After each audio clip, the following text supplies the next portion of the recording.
this one is coming. Regulations are coming closer and closer, and it will definitely shake the system. If along with that, this one is considered, that shows a lot, because it may not be a surprise. Still, it will hurt many unprepared crypto investors in this central bank digital currency era where nations are executing their projects without much delay. We can actually see Canadian central bank is betting big on something else, because when the other central banks around the world are looking onto gold, hoarding gold, this one is not doing that. So the other central banks are accumulating gold, and some other have digital assets like BTC. So what is the behavior of Central Bank of Canada shows us? We have to actually understand the overall picture from all around the globe. We have to actually go through different documents. We have to understand those. In Euro area, the changes brought in by the authorities are being appreciated by Volante with respect to instant payments.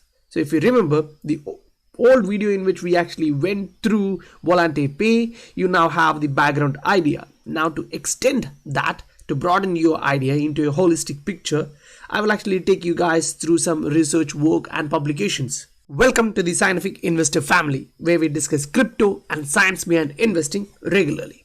Now this first document is actually a study of potential of how a digital asset or a cryptocurrency can become a global reserve currency. And the second one from HSBC details the development and future directions.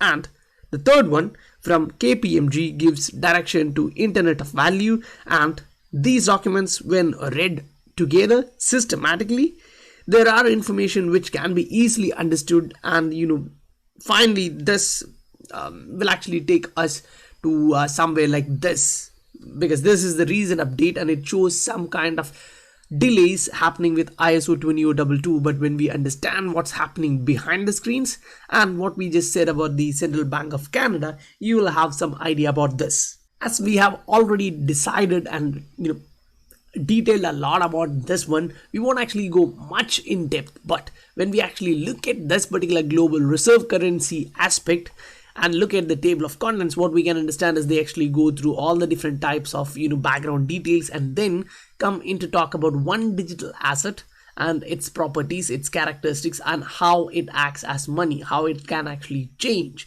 what its intrinsic value is, how it will act as a store of value. So that actually goes on like that. So if you actually understand that, there is no other currency being considered. And now the key point is, say for example, it is being considered in a university for a master thesis, the supervisor is accepting that, meaning that they see some kind of value in that, right?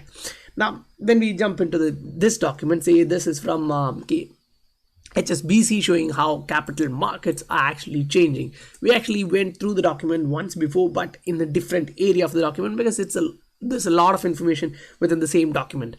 Now when we come on the 5th page of the document, we can actually see how things are evolving. And what is important here, after several years of effort, proof of concepts are rapidly evolving into customer facing platforms, and DLT is moving closer to achieving implementation at scale.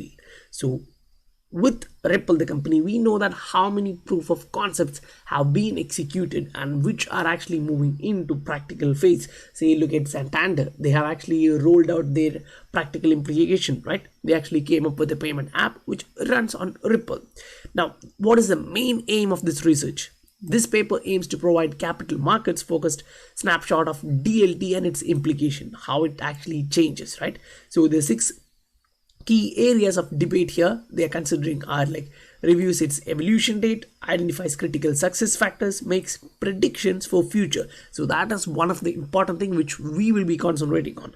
And accesses how it could reshape the capital markets industry. So that actually comes within the predictions for the future. So that really is important. Now to understand the next area, we actually will jump into the page number 8, which gives you like this: what are the most compelling use cases for DLT in capital markets? Now we actually talked about their internal backend processing. They have a lot of reconciliation efforts which can be actually made into real-time usage, create that efficiency and reduce that internal reconciliations. Now, when we actually read through this, previously we actually talked about XRP ledger being used and how the payments industry can be changed, right? But here at the same time, you can also see something different here. If you concentrate this area, you will understand that organizations are coming in, say for exchange traded assets. This scope is illustrated by the ASX decision to move its cash equities clearing and settlement into a digital assets proprietary ledger by 2021. So by next year, you can see organizations coming in to a digital asset, a proprietary ledger. You can actually understand that, okay, moving into that digital ledger for their clearing and settlement. We actually heard previously about the derivatives market, how big it is, and the post processing or the back-end processing of those trades are being executed in such an easy way using this particular platform, right? Now, when we talk about that, we have to understand tokenization is something we are actually looking into, but not to that depth. Say, for example, when we consider tokenization, we can consider different ledgers. We can use any type of ledgers to do this, but some ledgers have their own native assets, some doesn't.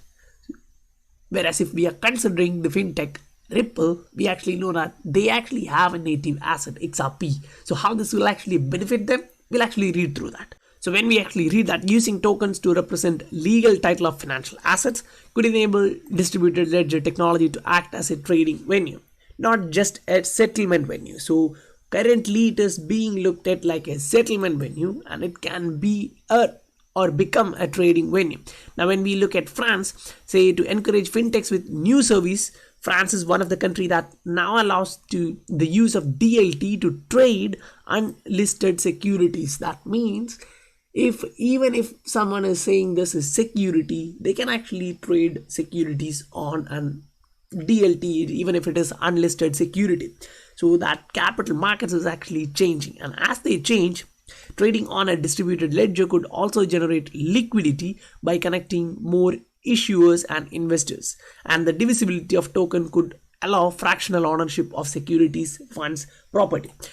We previously discussed about how small the trading is actually going. Previously, say it was 4,000 shares, now it is getting to 100 share. In future, it can be 10 share, 50 share. So the amount being bought and sold is actually being reduced. So the back-end processing for this one, say the settlement of these trades, will be low value but high frequency payments, right? So that is actually an important point there. So as we move to the next page, say in the summary area for that, we can actually see this one, right? They actually talk about the digitization here, but here you can actually understand DLT can deliver many potential transformative application in the capital markets. We just actually saw that in the post-trade arena offers most compelling opportunities. So the back-end processing does that efficiently. Why? Especially as interoperability between ledgers start to take shape. So they are actually looking at an era where different digital ledgers are gonna compete. At the same time, they will actually communicate not only the information, but they will exchange value. That is internet of value, right? So we'll actually come to that one, internet of value, and how it changes, right? Now, in this one, if we actually move into the next page, page number 10, we can actually see what they are looking ahead for next 2 to 3 years. So we just actually, when we talk about that, we can actually see Project Jasper, Canadian Public-Private Consortium. We actually previously listened to Canadian Central Bank. Now that was a while back. I think it's 2-3 months back. We listened to different audios, videos, how they were actually discussing about Ripple the company and XRP the asset. So when we actually look at this one, you can actually see proof of concepts are being held everywhere. Now they are moving into the implementation phase. So the Project Jasper, a Canadian private consortium demonstrating instantaneous securities clearing and settlement, makes a point there. Then Santander launching its cross-border payment app which runs on Ripple. Again, Bank of Canada, Bank of England. So Bank of Canada, we just saw one idea. Now Bank of England will actually show you what is coming ahead. Then the Monetary Authority of Singapore, you know that. Then all the different monetary authorities and central banks are actually working on this one. Now when we actually come to the same at the bottom here, for preference of privacy, you can actually see permissioned ledgers now attract the bulk investment from established capital firms. So when you are talking about permission ledgers, you have to actually understand, permissionless will be there, will stay there, but once the regulatory clarity kicks in, the investments majority would be actually coming into this particular market. Because when we say about investments, it is hard to separate global level of investment in DLT from cryptocurrency related spending. But a recent study quantified annual DLT spending in a financial service at over 1 billion back in 2017. So automatically that will actually grow exponentially. It won't be, this slow controlled thing. It will just blast through the roof, that's for sure. Because as we see, say, the partnership era, they're actually talking about R3, all the different aspects of DLT, and we can actually see what they talked here: Santander, Jasper, Bank of Canada, Bank of England. Whenever they are talking about the practical implementation and the proof of concept, we can actually see they are talking about something which Ripple, the company, has already worked with, where they actually shows new users are attracted to the network due to the network effect. This is something which Ripple, the company, states all the time. Why? Because here the flexibility and interoperability area is important. Now, yes, other points are also important, but when you look at the flexibility, they are actually talking about scalability. Okay, we'll read. Retaining flexibility is vital to achieving lasting success. That includes the ability to build scale without increasing complexity, and that's what Ripple does with its update. We saw it's now, offline transactions can actually scale up to 65,000 plus transactions on the ledger.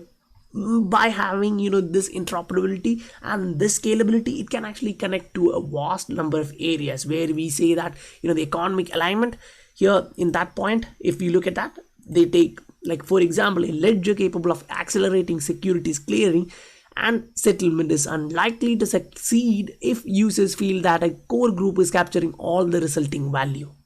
Now here, it's not a core group taking all the resulting value. XRP is kind of distributed all along. 50% of that is in escrow, which will be going, to places where we can't absorb, that's for sure, when the price is rising, or at least in the background, huge buyers will be present for that particular thing there. Now from the page 11, when we move on to the next one, page 12, we can actually see next thing. We talked about these and how it is evolving, right? And when we talk about interoperability and flexibility, we also have to consider, even though how flexibility is and how interoperability is, if it is not cost effective, no one is actually going to come in.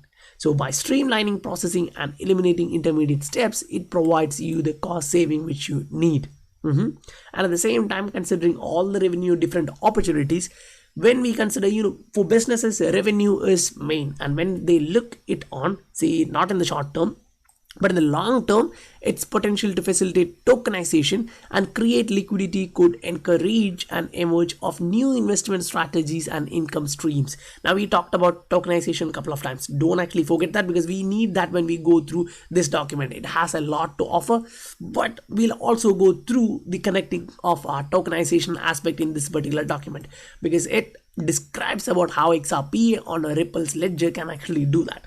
So yeah, moving on to the next one in the same document, say page number 13, how it is built, buy, partner, like 3 steps. So when they are considering buying, they are talking about R3 with Coda Settler, and yes, IBM also there. So whenever we see research documents from corporates, giants, and central banks, we see XLM, XRP, XLM. It's both present. Now, yes, there are others like XDC and Quant coming up with interoperability, but which has the network effect will be the future leader, because in this documents, when we go through, you can actually understand it talks about winner takes it all. Even though the same properties can be provided by other network, it's the network effect who wins, and the winner takes it all. It's not me saying that, it's in this document. So when we talk about that, we actually understand that as adoption grows, more firms will view it as a mainstream commercial proposition instead of technical curiosity. So they will actually come in, and engagement with regulators, developers, and other partners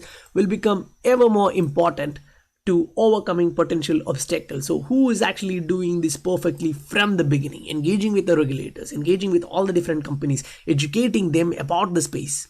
You got it right. It's clearly Ripple, the company. Now, this area is, is important, but in our current perspective, it's not that much valid. But when we come into the conclusion area of this one, they actually talk detailed about this one, right? So when we actually look at that one, as adoption grows, more and more organization will begin judging DLT on its commercial merits rather than its theoretical concepts. So they will start looking at its use case and how it benefits them. So as we expect the next 2 years to see more organizations derive growing benefits from different ranges of DLTs. Now, when we say that, you also have to actually keep this in mind. That will enable them to monitor developments, identify opportunities, and avoid being caught out by DLT's potential to redistribute economic value. You have to actually understand that. When they talk about financial inclusion, this will be there for everyone, but those who have the brains will be participating in this redistribution of wealth, that's for sure. Because when we move down, they actually talk about this: a good understanding of DLT will also allow firms to appreciate importance of collaboration. Who's actually collaborating, who's actually contacting, who's actually dealing with all the different regulators, central banks and all.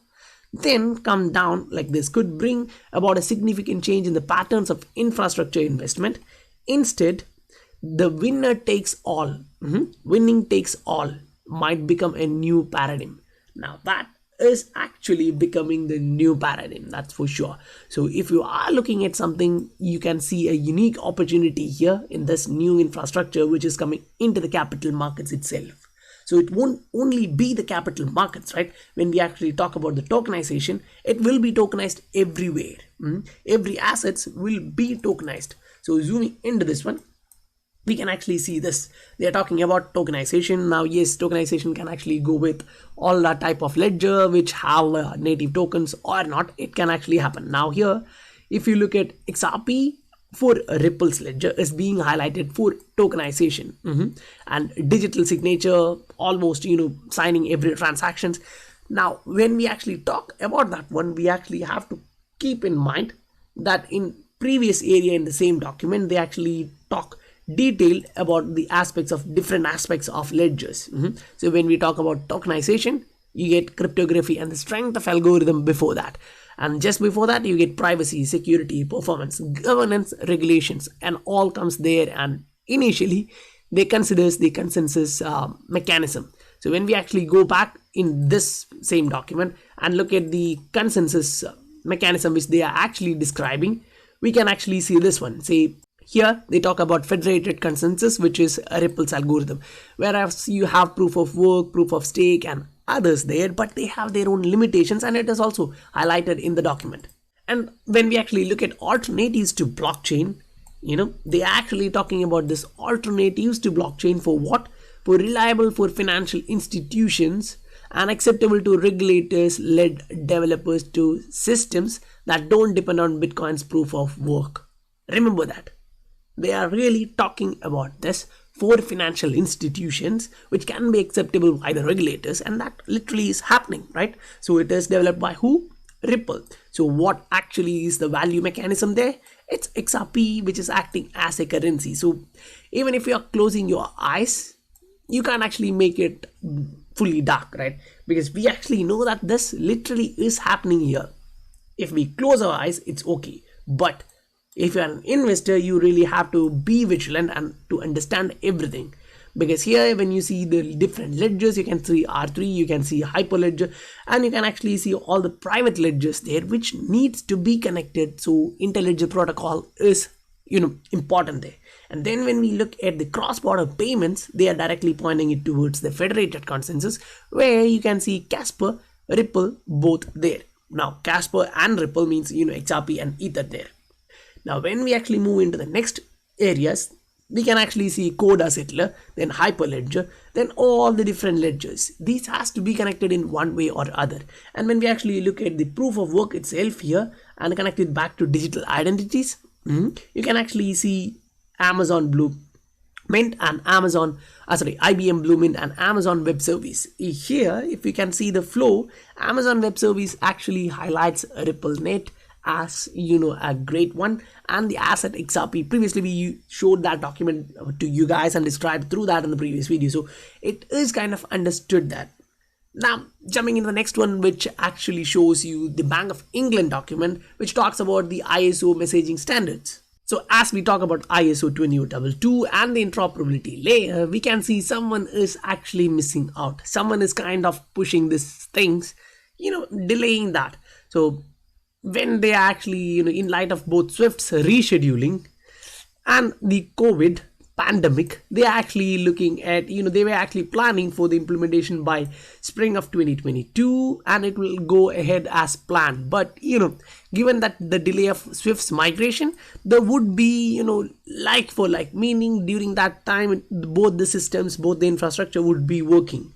But it's for sure that entire system will be shifted into a new system once these guys are actually ready.